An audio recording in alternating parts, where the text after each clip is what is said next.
Sí, Gera, sí se ve. Bueno, ahí está. Bueno, lo primero que tenían que hacer en el práctico era determinar los diámetros característicos de dos granulometrías que se les dio, y una vez que tenían resuelta esa parte ya podían iniciar con la parte del cálculo del transporte.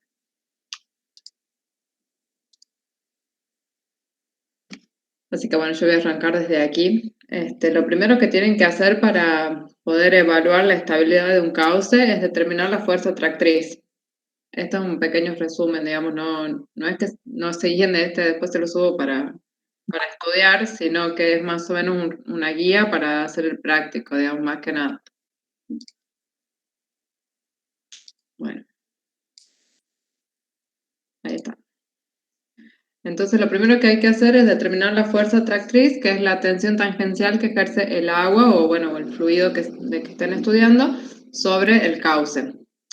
La fórmula general para determinar la fuerza tractriz es la que ven aquí a la izquierda, que es tau 0 igual a gamma, que donde el gamma siempre es el gamma del fluido. O sea, no se confunden de usar el gamma del material del cauce, ¿sí? Porque esto es, estamos tratando de determinar cuál es la fuerza que ejerce el agua sobre el cauce. Entonces, gamma por el radio hidráulico por I, que es la pendiente longitudinal.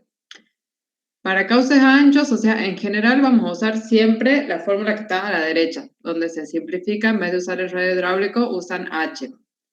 ¿En cuáles casos no vamos a usar H? Si les toca, por ejemplo, un problema que donde estén trabajando en un canal de laboratorio, en algún tipo, ay, perdón, en algo que sea como más reducido en dimensiones. Siempre que sea un río, un canal en general, ya se puede simplificar el radio hidráulico por la altura o el tirante del agua, ¿sí? Bueno, después otro parámetro que resulta de interés para el transporte es la velocidad de corte, que es igual a la raíz de la fuerza tractriz sobre la densidad. Si reemplazamos aquí digamos, la fuerza tractriz, nos queda igual a la raíz de G por H por I. Si ustedes analizan las unidades de bueno, de esta ecuación, les va a quedar que esta velocidad de corte se mide en metros sobre segundo. Pero lo que les pongo ahí en el cartel, este parámetro no se puede medir, no tiene sentido físico, no tiene relación con la velocidad media del cauce que ustedes calculan, que ustedes pueden calcular con Chesí o con Manning. No tiene relación con la velocidad que ustedes puedan, no sé, entrar al cauce y medirla con un molinete. No se puede medir. Es un parámetro físico de cálculo que se le llama velocidad porque tiene unidades en metros sobre segundo, pero no es una velocidad así físicamente hablando, ¿sí? Es solamente un parámetro de diseño, nada más. Entonces, aquí abajo les puse o sea, el gráfico de la sección transversal, cómo quedaría esa sección transversal que está indicada en una tabla en el práctico.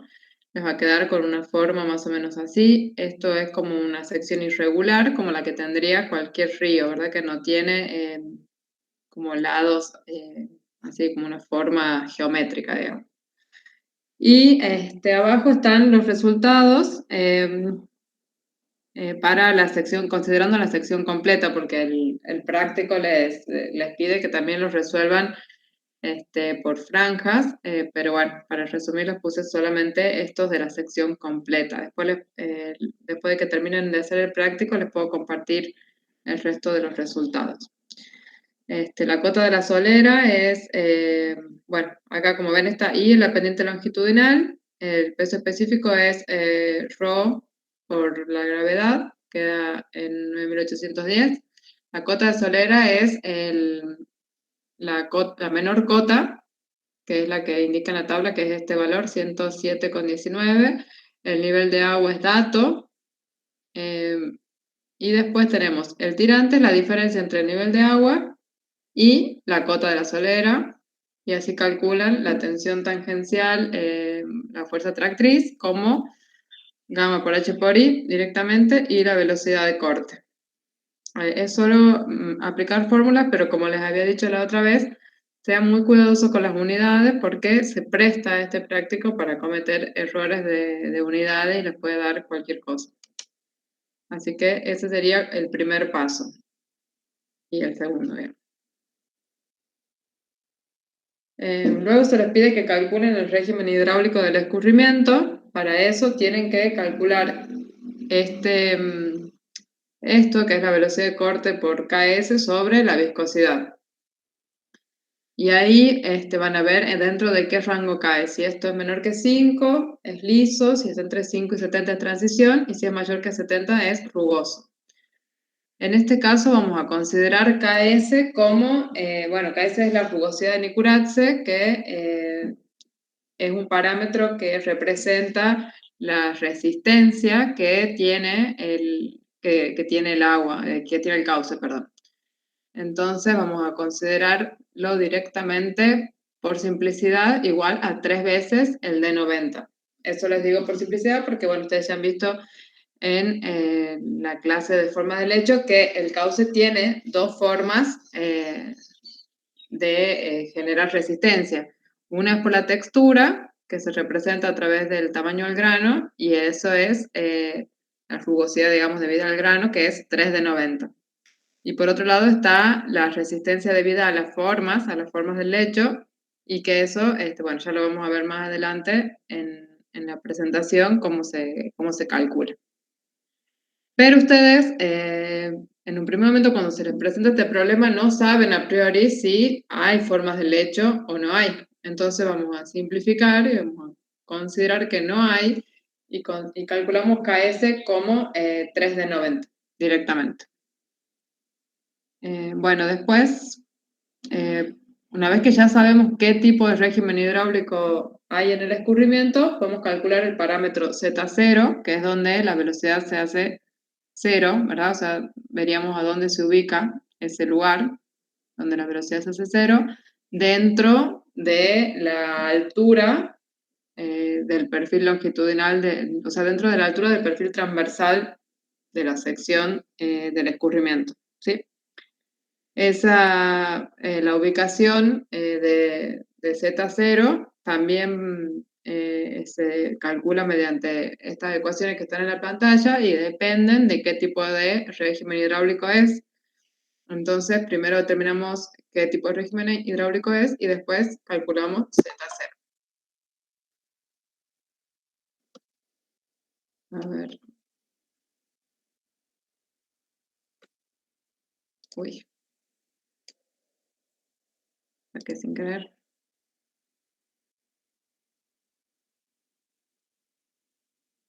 Ahí va de nuevo.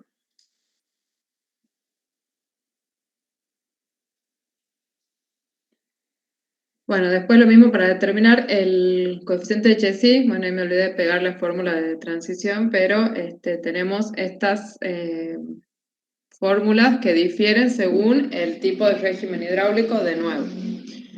Entonces, vemos que si es liso hay una influencia de la viscosidad, mientras que si es rugoso ya la viscosidad no influye y depende solamente de la rugosidad del cauce.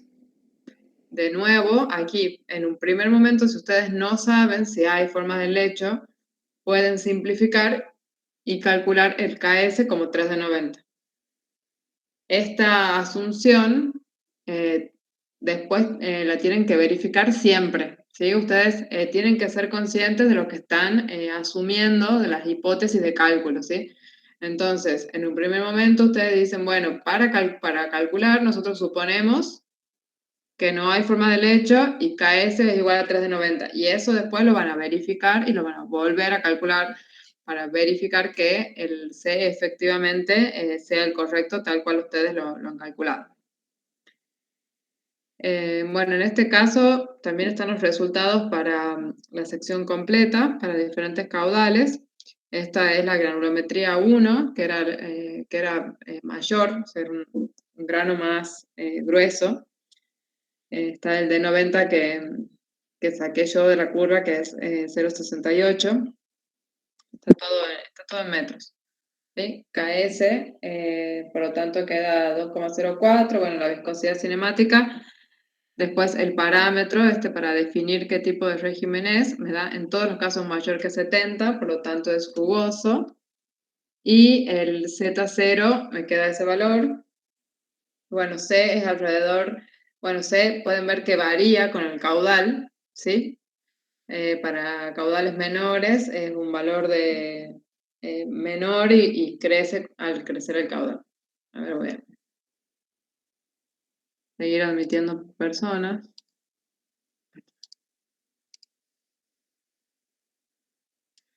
Entonces, en este punto, o sea, me interesa que se acuerden de la ecuación de Chezy, donde el coeficiente C es directamente proporcional a la velocidad, no es como en Manning que es inversamente proporcional, ¿sí?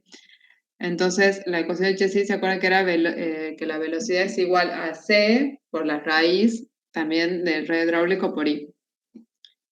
En ese caso podemos ver que si el C es mayor, la velocidad es mayor, ¿sí? Por lo tanto, quiere decir eh, que si o sea, si la resistencia al escurrimiento es mayor, eh, el C debería tener un valor más bajo para que de esa forma la velocidad sea más baja. No sé si se entiende la idea. Cuando la resistencia al escurrimiento es mayor, o sea, por ejemplo, que tengamos granos de mayor tamaño, entonces el C de Chezy les tiene que quedar un valor más chico, ¿sí? Por ejemplo, acá en la fórmula del rugoso, ustedes pueden ver que KS está en el denominador, bueno, dentro de lo que sería este logaritmo, ¿no? Entonces, cuando KS crece, el C les da un valor menor. Y eso luego tiene su incidencia en el cálculo de la velocidad porque la velocidad les va a quedar una velocidad menor producto de una mayor resistencia del cauce a que el agua escurra sobre él. Entonces hay una mayor resistencia, por lo tanto hay menor velocidad. Y al revés, lo mismo. Si ustedes tienen un cauce muy liso con poca resistencia, eso tiene que manifestarse en un valor de C mayor. De esa forma, cuando ustedes calculan la velocidad les queda más grande. Tengan en cuenta como estas cuestiones para que si ustedes llegan a tener un error en el cálculo, puedan decir, ah, no, yo me equivoqué acá porque el C me está quedando más grande cuando debería ser más chico. Y eso es lo que por ahí después, bueno, se ve cuando hay un error conceptual atrás de un error numérico. ¿Sí? Ustedes tienen que manejar ese criterio, al menos en términos generales. Ingeniera, Sí, disculpe, le quería preguntar, ¿puede ser que para la fórmula del C de Chezy, puede ser que haya una misma fórmula que varía por el régimen porque depende de Z0, algo así? O sea, he visto algo así en la teoría, leyendo ahí el PDF, que justamente porque el Z0 es diferente para cada caso, es que varía la fórmula del C, ¿puede ser? claro, ves que toman una forma parecida. De hecho, acá creo que mira, acá me confundí ahora que me decía eso, me acuerdo. Claro, tiene una forma distinta porque Z0 varía, entonces eso produce una variación en el coeficiente de Chezy. Claro, mi pregunta sería, si ya en un paso anterior se lo calcula el Z0, ¿se puede usar directamente ese valor en esa fórmula general? No, no, porque varía la forma de la ecuación, ¿ves? Por ejemplo, en rugoso tenés este Z0, que es 0,11 por la viscosidad sobre la velocidad de corte, más 0,33 de KS. Sin embargo, cuando vas a calcular el C, simplemente pones KS. Tiene esa forma, digamos, la ecuación. Entonces no es que en el denominador va a Z0, sino que es distinta la ecuación, digamos, cambia. Estas ecuaciones están en el apunte y, y bueno, no es que se las tienen que aprender de memoria, ¿no? O sea, en el examen ya voy a hablar con la ingeniera a ver qué opina ella, pero en general les dábamos para que ustedes hagan su propia hoja de ecuaciones, así no tienen como esa que aprenderse, digamos, estas fórmulas porque son muchas. Claro, claro. Pero sí, sí, no es, o sea, el valor de Z0 solamente te sirve para ubicar dónde se hace, cuál sería el origen de la parábola, digamos, pero no te sirve para calcular el C así en forma directa. Que no, Claro. Perfecto, gracias. no, nada. Así que, bueno, esto con respecto al cálculo del C, que después lo vamos a seguir viendo más adelante. Bueno, para la granulometría 2, también en todos los casos el régimen es hidráulicamente rugoso y vemos que el coeficiente de Che-Sí tiene valores más grandes. A pesar de que esta granulometría tiene un D90 menor, es bastante más pequeño el tamaño del grano. Y eso tiene relación con la que les decía recién, tiene menos resistencia, por lo tanto el C de Che-Sí es mayor. Lo cual, bueno, puede resultar un poco confuso, teniendo en cuenta que estamos más acostumbrados a la fórmula de Manning que veníamos usando desde fluidos y que el coeficiente Manning se comporta en forma exactamente inversa. Así que bueno, eso para que lo tengan en cuenta. Bueno, entonces ya estaría con esto calculada la fuerza tractriz, que representa la energía que tiene el agua, ¿sí? Ahora lo que tienen que hacer es la determinación de la fuerza tractriz crítica, que es lo opuesto, o sea, es la resistencia, es una fuerza de resistencia que tiene el cauce a que el agua escurra sobre él. Ya habíamos visto la otra vez que hay un montón de fórmulas y ustedes las pueden encontrar en el apunte para determinar esta fuerza tractriz crítica. En la práctica vamos a usar el método de Shields. Aunque ustedes pueden intentar aplicar las otras y comparar los valores que les da, es interesante, pero bueno, con que sepan no nos conformamos. Bueno, el método de Shields se basa en el uso de un ábaco. Sin embargo, algunos investigadores han expresado esa curva que está en el ábaco en forma de ecuaciones para que sea más fácil su uso. Bueno, para usar estas fórmulas primero tienen que determinar el diámetro adimensional de la partícula, que es con la fórmula que ven en la pantalla, donde, bueno, ese es la densidad relativa, o sea, la densidad del suelo dividida en la densidad del fluido, o sea, que es del agua, ¿verdad? Y bueno, se calcula directamente considerando el diámetro medio, el de 50, ¿sí? Acuérdense que cuando estamos hablando de evaluar la estabilidad del cauce, vamos a usar siempre el diámetro medio, a diferencia de cuando estábamos recién evaluando la rugosidad, que usamos el D90, ¿sí? Ahora siempre el diámetro medio.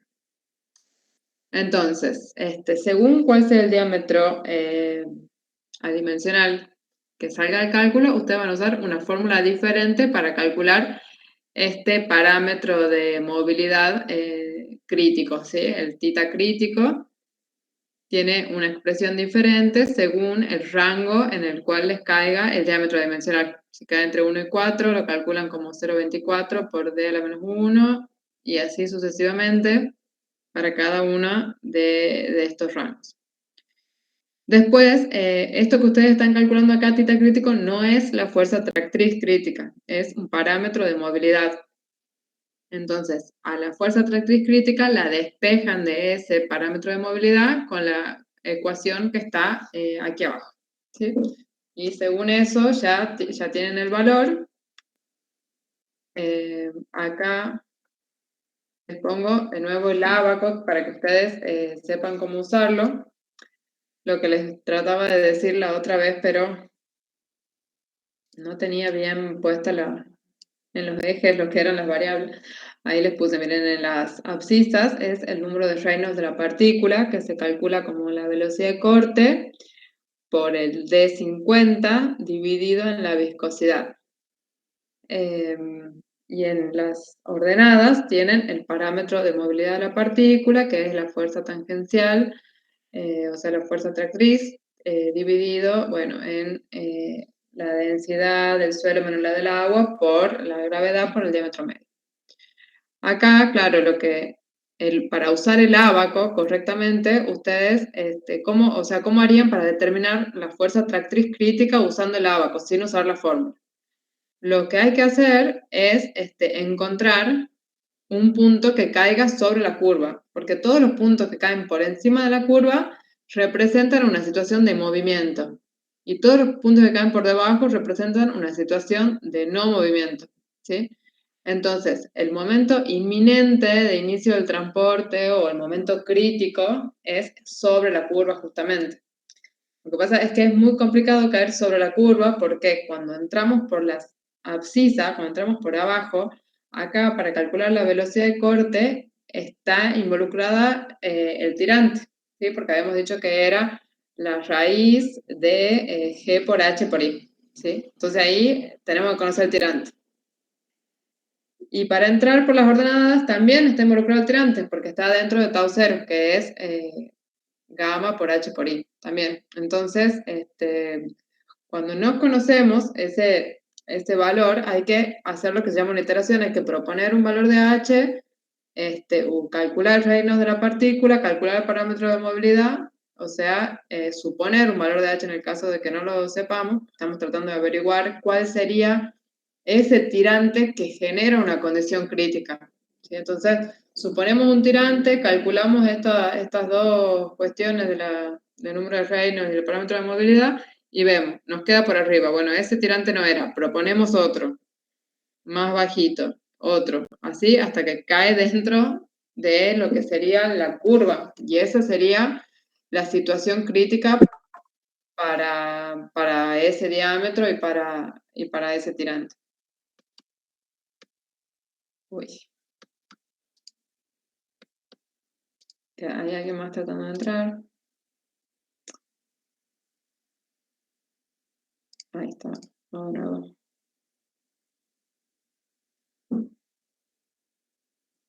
Pero bueno, hay una sola situación en la cual ustedes sí o sí van a tener que usar el ábaco, que es, ustedes le había dicho anteriormente, acá lo primero que tienen que hacer es calcular el diámetro adimensional de la partícula. ¿Sí? Entonces, ¿qué sucede en el caso que ustedes no conozcan el diámetro medio? Por ejemplo, que a ustedes les pidan que tienen un cierto canal que funciona bajo ciertas condiciones de diseño y ustedes como ingenieros e ingenieras tienen que determinar cuál sería el diámetro del cauce que genera una condición de estabilidad. Entonces, para hacer, por ejemplo, ese tipo de cálculo, ustedes no conocen el D50. El D50 es justamente la incógnita, entonces no saben cuál sería, digamos. Entonces, en ese caso, no pueden calcular el diámetro dimensional de la partícula, con lo cual no pueden usar esto, a menos que, bueno, entren a suponer y entonces de esa forma vayan aproximándose al resultado.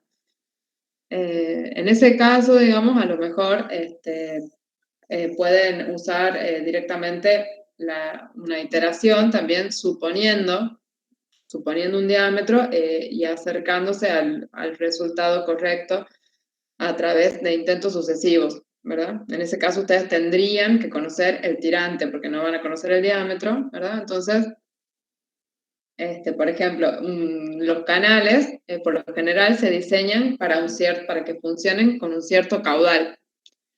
Eso ya lo van a ver en la materia que viene en hidrología. Entonces, sabiendo ese caudal genera en el canal un cierto tirante. Entonces, ese tirante ya lo van a conocer y van a poder entrar al gráfico si ustedes suponen un diámetro.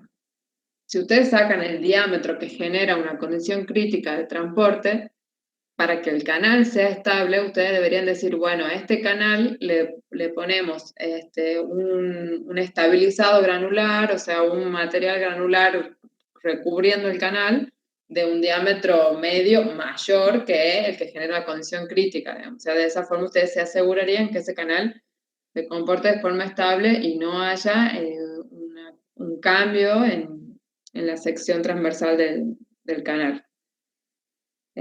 Bueno, esto tiene como varios tipos de problemas, como pueden ver, digamos, por lo general, en el práctico se les ha pedido que ustedes determinen la condición de estabilidad de ciertos canales, de esos canales para las granulometrías que se les ha pedido. Entonces, en ese caso, el gráfico lo usan para ver, para decir, ¿hay movimiento o no hay movimiento? Pero también se les podría pedir que diseñen directamente un canal estable, para lo cual tienen que, bueno, verificar que la condición de diseño que ustedes han puesto no genera movimiento dentro del canal. Para eso, lo que hacemos es evaluar la movilidad de las partículas. O sea, lo que hay que hacer básicamente es comparar la fuerza tractriz con la fuerza tractriz crítica. Si la fuerza tractriz que ustedes han calculado es mayor a la crítica, hay movimiento de partículas. Y si no, no. Eso es todo, digamos, lo que vamos a evaluar. Entonces, calculamos la fuerza tractriz crítica de la forma que habíamos visto en la primera diapositiva, directamente con esta fórmula, tau 0 igual a gamma por h por i, y calculamos la fuerza tractriz crítica con esta fórmula, y después las comparamos. Si la fuerza tractriz crítica es mayor, entonces hay movimiento y hay que cambiar algo. Ahí siempre traten de pensar qué es lo que se puede cambiar para que un canal sea estable, ¿sí? Se puede cambiar tau 0 y se puede cambiar tau crítico. Tau 0, como habíamos visto, era gamma por h por i. Entonces, cuando ustedes quieran, cuando ustedes necesiten bajar la cantidad de energía que trae el agua, se puede actuar sobre H y se puede actuar sobre I. Si ustedes actúan sobre H, quiere decir que están actuando sobre el caudal. O sea, para disminuir el tirante tienen que disminuir el caudal, ¿sí? A menos que actúen sobre la pendiente. ¿Qué se puede actuar sobre la pendiente longitudinal de un canal? Generando saltos. O sea, siempre, por ejemplo, ustedes tienen que llevar el agua desde un punto A a un punto B, y esos dos puntos tienen un desnivel que son propios de su topografía. No pueden cambiar el nivel que tienen A y B, que son los puntos donde ustedes tienen que sacar el agua y llevar el agua. Pero sí se puede disminuir la pendiente longitudinal del canal haciendo saltos. O sea, generando zonas con pendiente menor y después salvando el desnivel a través de un salto que va a estar donde ese salto es como una sección puntual donde se va a proteger, pero el resto del canal a lo mejor se comporta de forma estable. Entonces, bueno, un poco para ayudarlo a pensar en qué cosas sí se pueden cambiar y qué cosas no. Después, con respecto al tita crítico, también se puede pensar en lo que les decía recién, cambiar el recubrimiento del canal, no necesariamente con un revestimiento de hormigón, sino con algún tipo de estabilizado o alguna base o algún material más grueso como es el riprap. No sé si han visto alguna vez en las presas de embalse se usan estos recubrimientos con material granular de gran tamaño. Entonces simplemente le cambian este parámetro, el D50. Y de esa forma el cauce resistirá una mayor fuerza sin problema. Así que, bueno, en el caso del práctico, a mí para la granulometría 1 me da que para caudales de 25 a 200 no hay movimiento porque la fuerza tractriz crítica me queda en 267 newton por metro cuadrado y la fuerza tractriz me queda en valores menores. Sin embargo, para el caudal de 1000 ya la fuerza tractriz supera la fuerza tractriz crítica, por lo tanto hay movimiento.